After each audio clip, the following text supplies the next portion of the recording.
Shalom Aleichem. I would like to share a story with you that I heard from Rav Michael Zavichi. He is a Sofer Stam, and in one of his Achnasot Sefer Torah, he told the following story.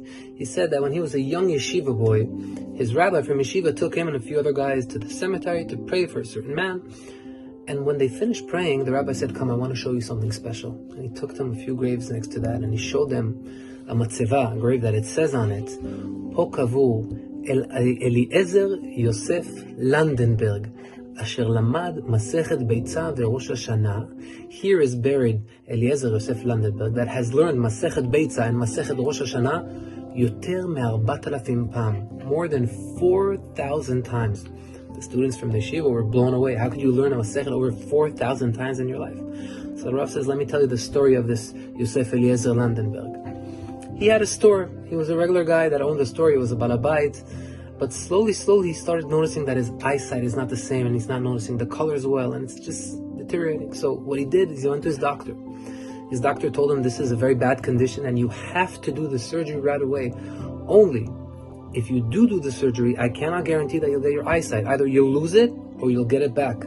But you cannot stay like this.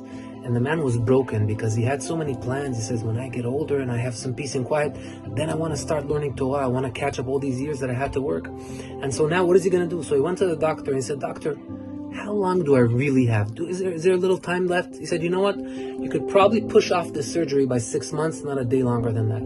He said, okay. He gave the key of the store to his children. He said, "This, from now on, it's your responsibility.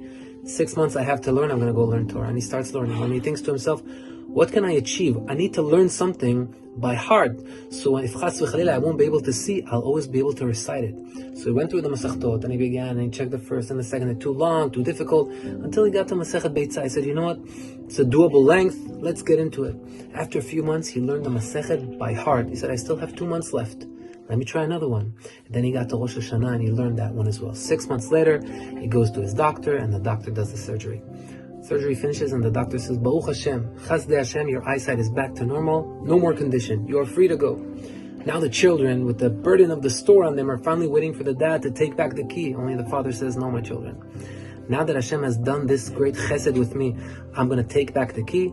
I know what I want to do in my life. I want to learn Torah.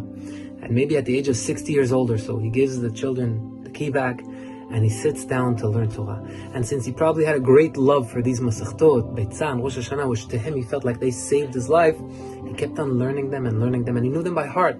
And he achieved an amazing achievement to learn a Masechet 4,000 times. And to me, the lesson of this is that a lot of the times we want to push off stuff. There's come a time where we'll be able to do it, then we'll do it, then we want to do good, then we want to do this mitzvah, then we want to learn Torah. Who knows what tomorrow is going to bring us to? You have to grab the moment. This is why he put it on his matzeva, so everybody sees and takes the musar, that we have to jump on the mitzvah. Do not push stuff off. Jump on it while you can. Kol tov, Rabotai.